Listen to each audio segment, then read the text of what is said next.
Encontramos-nos no Museu de Lisboa Teatro Romano, numa área arqueológica do museu, concretamente numa escada que pertencia a uma habitação construída nos inícios do século XVII e que sobreviveu até à primeira metade do século XVIII.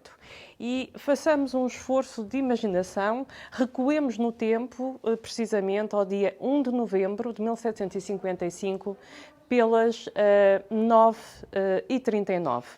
E esta escada onde eu estou possuía originalmente uma guarda que a delimitava pelo meu lado direito. Ora bem, com o terremoto de 1755, com os primeiros abalos, acreditamos que esta guarda que delimitava a escada terá caído toda ela sobre este pavimento que reveste este pequeno largo, que é um pequeno largo exterior, que tinha uma designação muito comprida. Designava-se este pequeno beco por Beco do Aljube, por detrás do Celeiro da Mitra. E o Celeiro da Mitra localizava-se aqui atrás de mim, na grande sala que hoje o museu tem, o Museu de Lisboa Teatro Romano, e onde se encontra instalada a exposição de longa duração. Voltemos ao dia 1 de novembro de 1755, às 9h39 da manhã.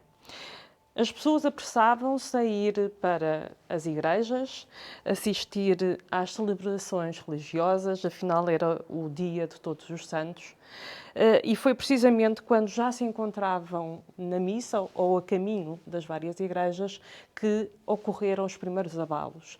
E aqui, na intervenção arqueológica que fizemos no interior do Museu de Lisboa Teatro Romano, quase que conseguimos seguir os passos desta enorme catástrofe. Em primeiro lugar, aquilo que começou a cair foram pequenos pós das casas, pequenos abalos, pequenos bocados de estuque que foram formando uma fina camada de sedimentos que parece ter selado tudo com a sua queda.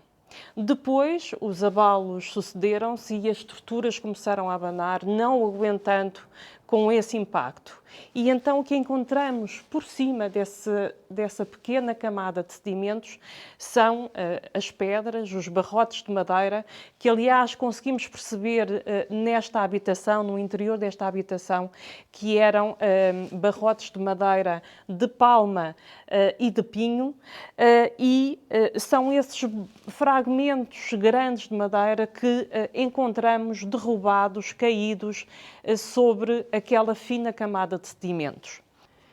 Entremos nesta habitação, já que nos encontramos agora no exterior dela, e acedamos por este vão de porta ao resto do chão, que funcionava como local de armazenamento, local de arrumos de uma casa com 3 ou 4 pisos que se localizava neste sítio. Aqui os vestígios são bastante evidentes.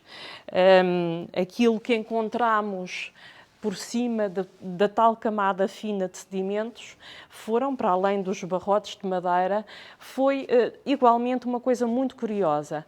Foi um nível completamente selado de vestígios de cereal que estava aqui armazenado. Centeio e trigo encontrava-se neste local, depositado em camadas, e quando chegámos a estes níveis de escavação, encontramos perfeitamente dispostos como no dia em que os colocaram aqui. Mas vejamos, olhamos para estas paredes e vejamos os níveis deixados por esse incêndio. Nesta parede, do lado poente, encontramos um nível queimado, bastante evidente. Estas paredes já foram limpas, já foram consolidadas, mas foi imperativo deixar estas marcas do terremoto de 1755 e, sobretudo, do incêndio que seguiu ao mesmo terremoto. Sabemos que esta zona da cidade, por cima da Sé, junto à Sé, foi extremamente afetada pelo terremoto. As casas não eram de muito boa construção, eram de madeira, de alvenaria pobre e foram afetadas pelo terremoto, pelos grandes abalos sísmicos, que, aliás, sabemos que perduraram durante muito tempo. O terremoto das 9h39 do dia 1 de novembro teve depois muitas outras réplicas, mas também esta zona da cidade foi extremamente afetada pelos incêndios. Naturalmente que uma cidade construída com alvenaria e recorrendo à madeira de forma intensiva foi também muito afetada pelo incêndio que seguiu. E sabemos que esta casa foi inteiramente destruída pelo terremoto e também pelo incêndio que sofreu. Temos outros vestígios, já no interior do próprio Teatro Romano de Lisboa, onde também identificámos várias habitações do século XVII e que foram destruídas em meados do século XVIII, exatamente pelo terremoto de 1755. Hoje em dia pensamos que esse tempo está muito, muito longe, mas não, ele está muito próximo e não deixa nunca de nos lembrar o cuidado que temos de ter, uma vez que tudo isto futuramente pode outra vez desaparecer. Cabe-nos a nós fazer uma cidade cada vez melhor, mas nunca esquecer aquilo que esta cidade sofreu.